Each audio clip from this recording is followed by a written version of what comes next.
Bulletin News. You can use. Hello, my name is Marcus Jefferson, volunteer publisher of the Michigan Bulletin newspapers. We invite you and your organization to advertise in the Michigan Bulletin. It is easy as calling 517-321-1234. Welcome to the Bulletin News. I'm Marcus Jefferson, publisher of the Michigan Bulletin, and April is Fair Housing Month, and we're going to talk a little bit about that. And today I have with me Alan Fox. He's the Ingham County Treasurer, and he has a long and distinguished history. I just was talking to him a few minutes ago about some of our past politicians, Bob Carr, the former governor, Blanchard, Lynn Jondell. It's just going back down memory lane back when I used to do a lot of things in the political realm. Alan, say hello to everybody and kind of give us a little history about your passions.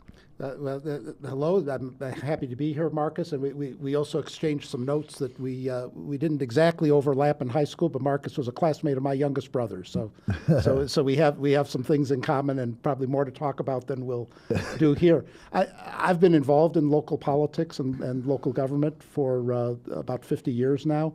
Was on the East Lansing City Council in the late 70s. I was the first of two students elected to the city council. The next one was elected 40 years later. So, wow. So these things don't happen very often.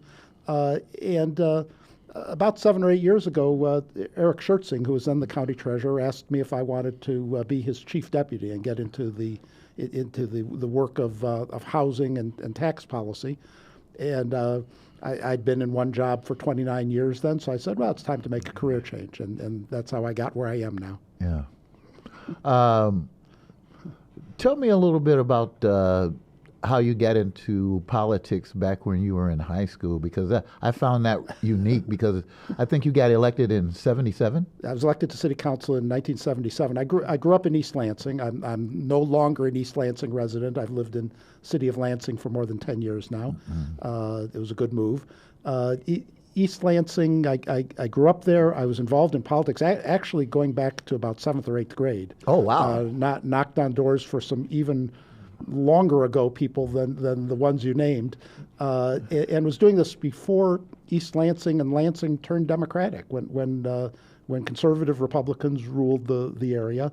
People don't recognize that. We're so solidly progressive in this area now. Mm-hmm.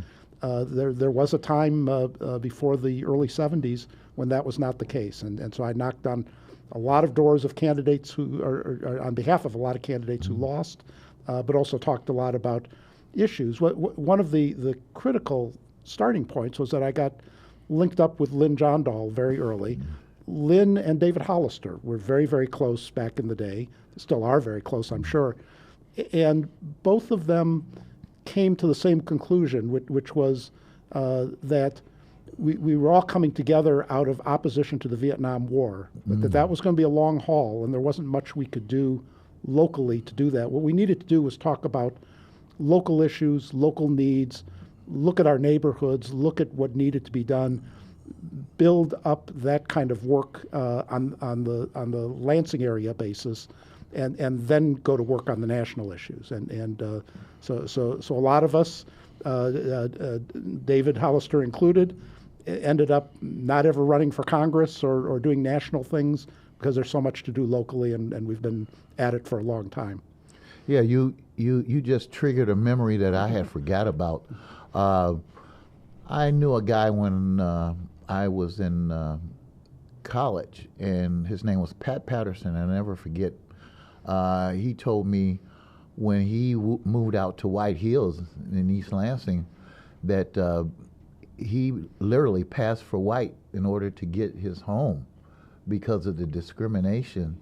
And this issue of the Michigan Bulletin, we're talking about the history of discrimination. We're talking about the Community Reinvestment Act under the Clinton administration and how that kind of mitigated some of those programs. Mm-hmm.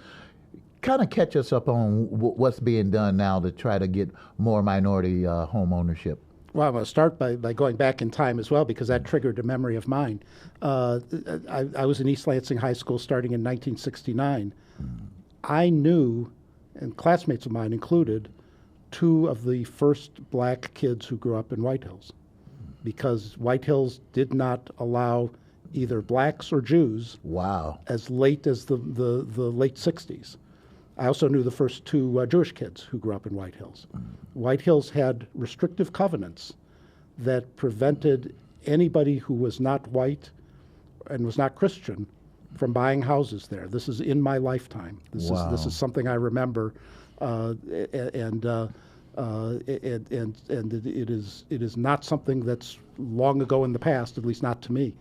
What we're doing now is we don't have the legal restrictions that say you can't buy here, you can't buy there. We've got economic restrictions. One of the economic restrictions is that whereas my parents could buy a house, and people a little bit older than them could buy a house and not have difficulty doing that, and so could eventually sell the house and pass on some wealth. Black families couldn't do that very easily in most of the United States, including the Lansing area, including East Lansing, let alone lots of other parts of the country, well into the 1960s. And once the formal segregation or formal restrictions ended, the informal ones continued and continued and continued. Robert Green, the faculty member at Michigan State.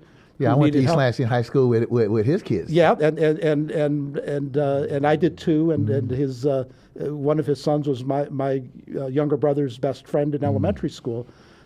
He could not buy a house in East Lansing as late as the mid 1960s. It had nothing to do with his economic capacity. He was the dean of a college.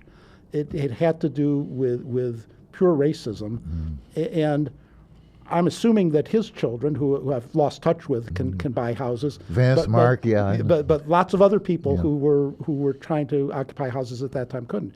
You add to that the one area of Lansing where there were African American homeowners is now underneath 496. What little was created was destroyed at about the same time. So we start at a historic point that can't be ignored. Building wealth takes time. It takes generations, and you can't just say, as I think the current administration would love to say, "Oh, we stopped doing that. It's all cool. Everything's fine. Everything's fine. Let's move on."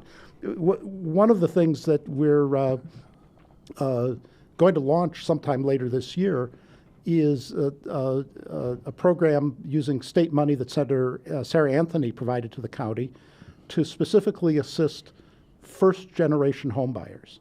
Yes. And that's something that is not restricted. There are lots of other people who've had trouble, whose families have had difficulty getting households, but it's going to benefit anybody whose parents and grandparents were never able to buy a house in getting the first house into the family. Now, I remember, and I don't know if this is part of the empowerment fair that I went to, that there was like two groups of money, and I think there was $25,000 from the state and $10,000 here locally.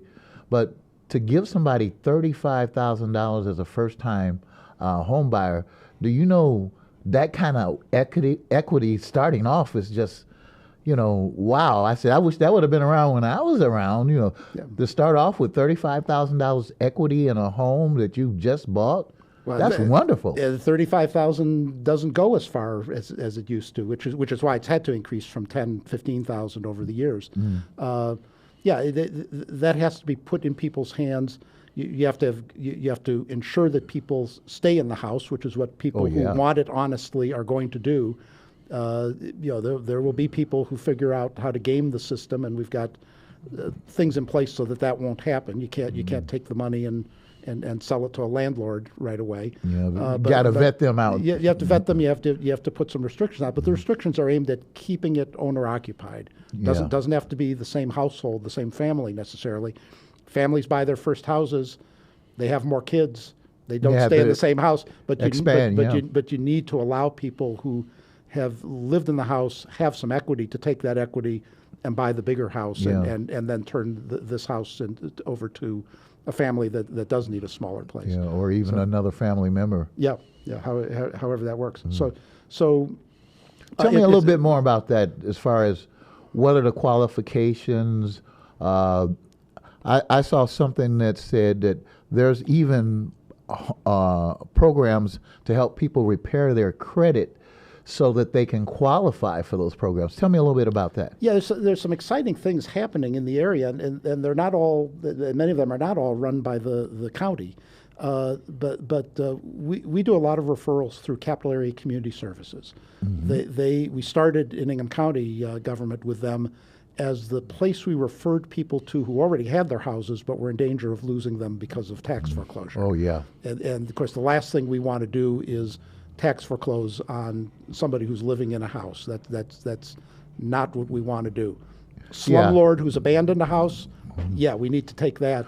But if somebody's living there and you know, people, especially if their families had trouble scraping the money together and they're now getting older, they can be richer in property than they are in cash. Yeah, some kind of security and some kind of wealth. Matter of fact, we were talking about this just a few minutes ago. I had went down to Mason to get a deed for the paper. I mean, not for the paper, but for my property. And I saw all these black people, and I said, "Wow, I've never seen this many black people in the courthouse in Mason."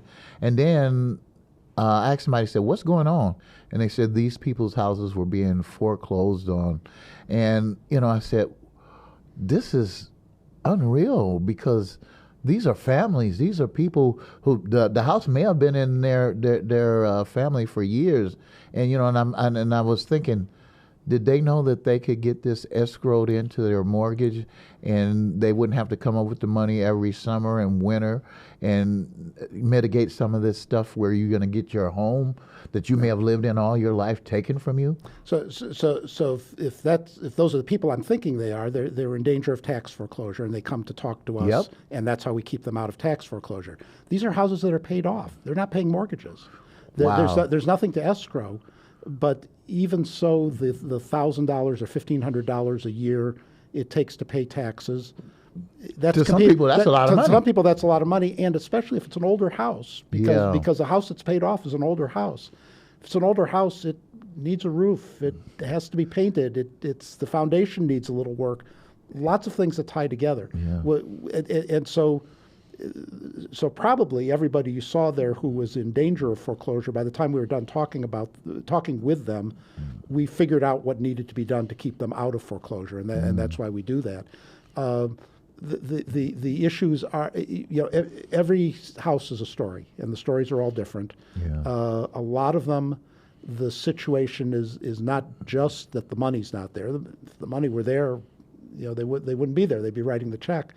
But in addition to the financial issues that need to be dealt with, and you know, my attitude is, if somebody can't pay the taxes, they can't pay a lot of other things. Yeah. And it's just dumb of me to say, pay the taxes and don't worry about the rest of it. They'll take care of itself. So we send people to Capital Area Community Services. They have a contract with the county to do financial counseling, to figure out what the sequence of things is to get people caught up. In many cases, there's paperwork that needs to be done. Grandma passed away. I ended up with a house because I needed a house. Nobody else in the family did. I don't know that I'm supposed to get it in my name in order to get the principal residence exemption and reduce the taxes. I don't know, and that's a very common sort of thing we have. We have a significant portion. I was going to say majority. It's probably not quite that, but a significant portion of property that's in danger of foreclosure. The person whose name is on the property, according to property records, has passed away. Oh, wow. And so you have to deal with the probate change, yeah. and what the changes are and how you do that. It's a blessing when there's only one person in the family who wants it. Sometimes there's more than one, and then you have lots of problems. Delays. But we have to give time to do that, and we also have to give resources to do it, and tell people who aren't used to the idea of coming to the Register of Deeds office to file paperwork that this is something you have to do. It's most of us don't do this every day, and so it's all foreign language, and so we provide counselors to help people figure out all the steps they need to do and get out from under the tax part of it. But realistically, the tax part of it is just the part of the iceberg that we see, and we're trying to deal with the whole issue, not just with the taxes. Now, tell me this. I worked at the Black Child and Family Institute for years, and we had a neighbor 2 doors down. They were able to get on a program where they got a lot of the disrepair to their old home fixed, and the only thing they had to do is stay in the home for a set amount of time, and that loan would be forgiven. Do you guys still have programs like that? We have some variations of that. I think the city did that. We've gotten, through the county, we have money from a few different sources, and so we're packaging those together. We also do that through Capital Area Community Services, and we use Capital Area Housing Partnership as the general contractor, so that it's nonprofits driving this, not anybody who's looking to make a fast buck. During COVID, when the county put about $5 million into that program, the program built up such a backlog that they're only now getting through the backlog of people who made requests. It's now 4 years ago. Wow. We're going to open up applications again in the next month or two, and with different sources of money. This is not the COVID relief money, but there are a couple of different pots of county money. There's some state money that Sarah Anthony also provided for us. And for the future, repair money seems to be one of these things that politically is less controversial than some of the other housing things you can do. And so I think we'll be able to keep finding money, but it's a year-to-year struggle to have the money to do that. It's the programs that the federal government has endorsed and provided money for through the state all have $25,000 limits on what you can spend on a house. And years ago that may have been okay. Now it's not enough. Now it doesn't do the trick. So now is that coming through HUD, or who's that coming through? It's from HUD through Michigan State Housing Development Authority. So there's the question there of whether the federal money is going to be there. We do have some locally generated money. We'll keep scrambling to figure out where to find the money to do that, because that's such an essential program. And you're right. All people have to do is agree to stay in the house for it's a short period of time, 5 or 6 years, and it's treated as a forgivable loan. We're going to do some of it as forgivable loans. We're going to do some of it as outright grants. Essentially, we're taking state, federal money, whatever it is their requirements are, we'll follow those. And the idea, though, is instead of having 4, 5, 6 programs and telling people, apply for one of these, you figure it out, they'll apply to Capital Area Community Services and they'll say, I need this. And we'll do the work of figuring out which pot of money is the right money for them to draw on, depending on what the needs are. In some cases, where they're located. We've got one very small pot of money that can't be used in Lansing. It can be used in rural areas. And we've got another small pot of money that is generated from the Ingham County senior millage, so it can only be used on houses where the owners are 60 years or older. Now, you've talked about a lot of different programs here, and I'm just listening to it because I've got one of my kids living in my basement, and I'm saying, Daddy doesn't want to take care of you all your life. I want you to be able to navigate through programs like you're talking about and get out of Daddy's house. Well, so how is there, you talk about Capital Area Community Services. Is there a phone number or a website that they can go to and that we can help you promote in our newspaper and on this television show that can give them guidance? And I remember saying something about there even being workshops to repair credit. The credit repair workshops, Capital Area Housing Partnership does that, but another great institution locally that doesn't get enough attention is East Side Community Action on the part of the east side of Lansing that's south of 496. That's Dr. Stan Parker. Oh yes, I know Stan. And it is a terrific program because the credit repair that's involved takes years. It's not a quick thing. but he gets people who are renting. I say he, I'm personalizing it a bit, they, because it's a great program. They get people who are renting, and during the period while they're repairing the credit, they are saving money, and a house is being rehabbed, or in some cases built. There was just, I think, a grand opening of a newly built house last week. Oh, so they have a relationship with Habitat for Humanity as well? They're doing it separately from Habitat. Oh. They've got their own program. We try to, through both the Ingham County Land Bank and through the tax auction, figure out ways to get property to Eastside Community Action. The Senator Anthony has also provided them some money. So it's a process that works well with people who do it well, and that's the sort of thing that attracts funding. And you can make that case very easily to get the money. We do, and this is a primary function of the county treasurer. We do foreclose houses. I try not to. It does my heart good when I actually go around after they're foreclosed and find out that nearly all of them are abandoned. That means that we're doing the right thing by taking them over and getting them into other people's hands. But it's an interesting, the market in Lansing is not good for inexpensive housing, and people have been talking about this for a long time. That affordable housing isn't available. There just isn't much of a supply. Well, you know what? It's funny that you say that. I went to the mayor's State of the City, and I think for the first time in decades, there's actually going to be some new housing and something for low-income people, and nothing's been done for decades. No, the new things are being built. The primary source of affordable housing for people who are really scraping dimes together is existing housing. So as I said, the treasurer forecloses houses. We get existing housing. It's almost always old. None of it's in very good shape. When I first started in the treasurer's office, before I was treasurer, eight years ago, did the first auction that I went through, because all the property has to be sold at auction.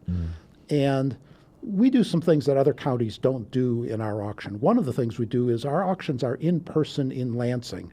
We do not have California investors buying up property and saying, I'm going to sit on this because it's going to be valuable someday. Other counties have that. We also let people look at the houses. Oh, wow. So that people can see what they're getting into. Now the reality is, nothing that forecloses is move-in ready.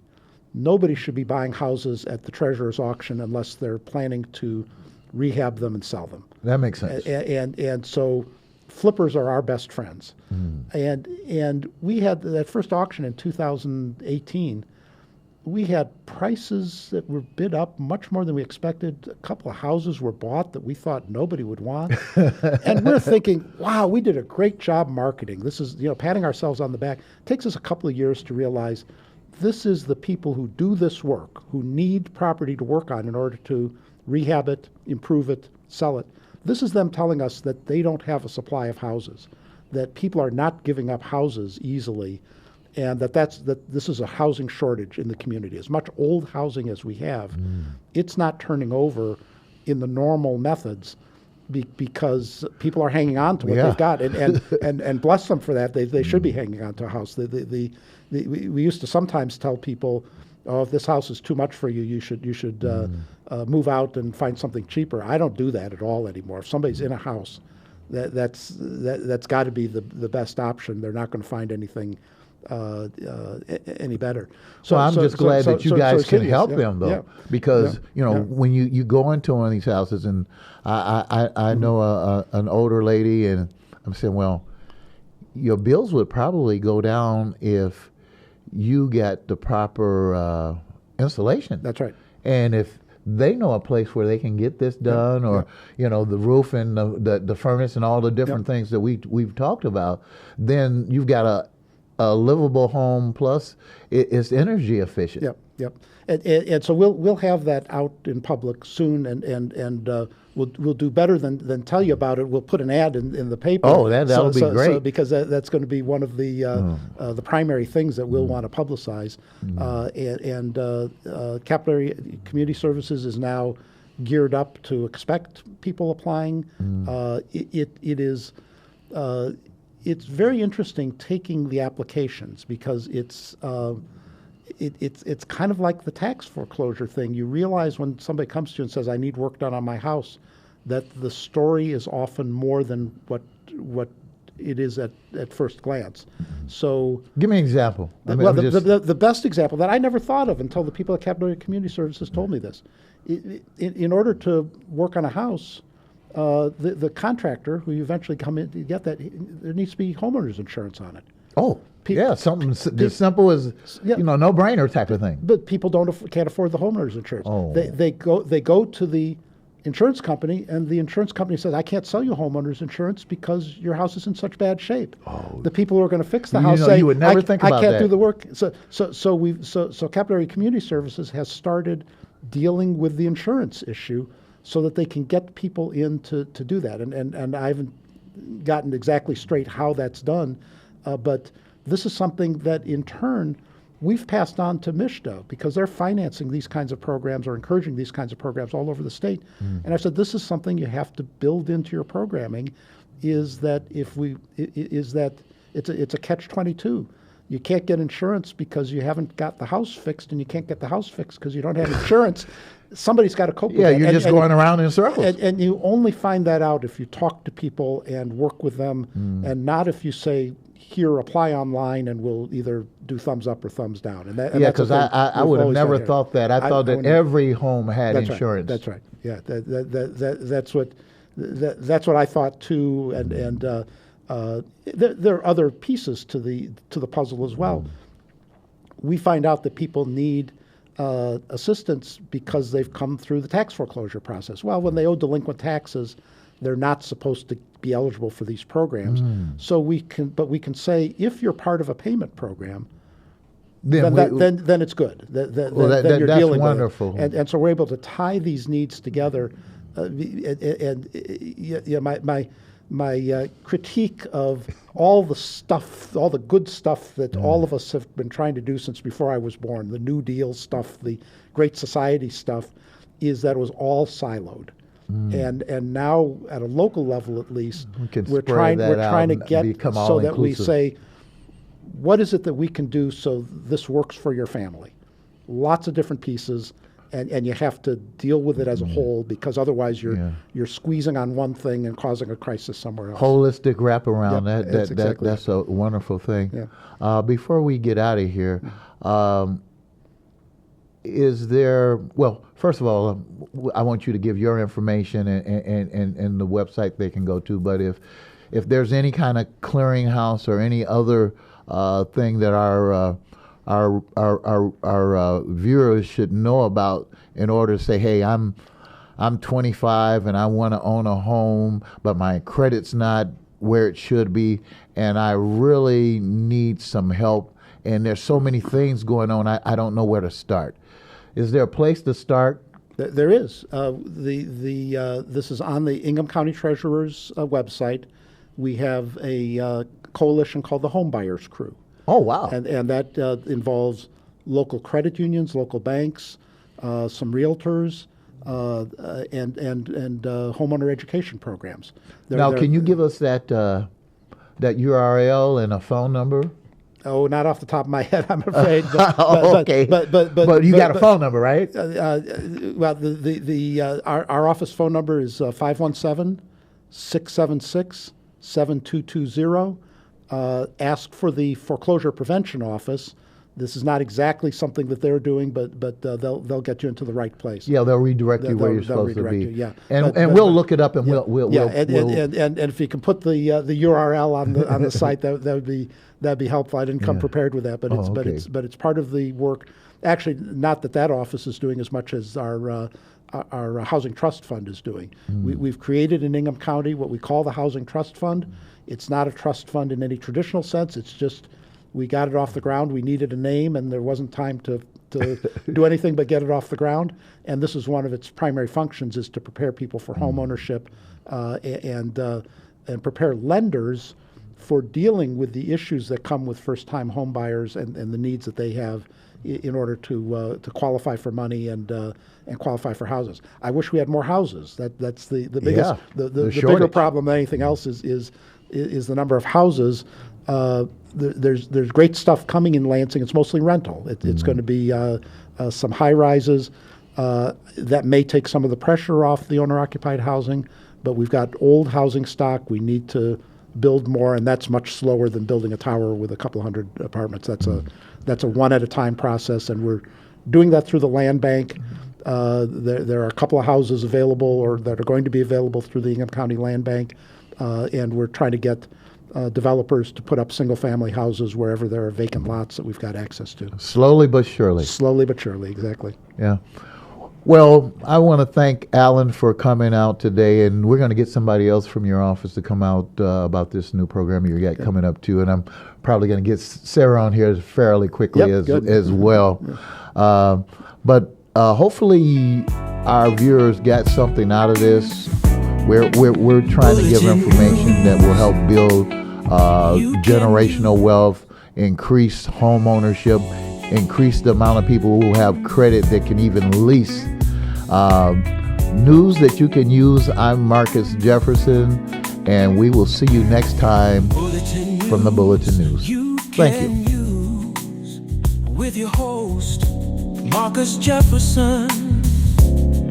Oh, Bulletin News you can use with your host, Marcus Jefferson. Oh, Bulletin News you can use.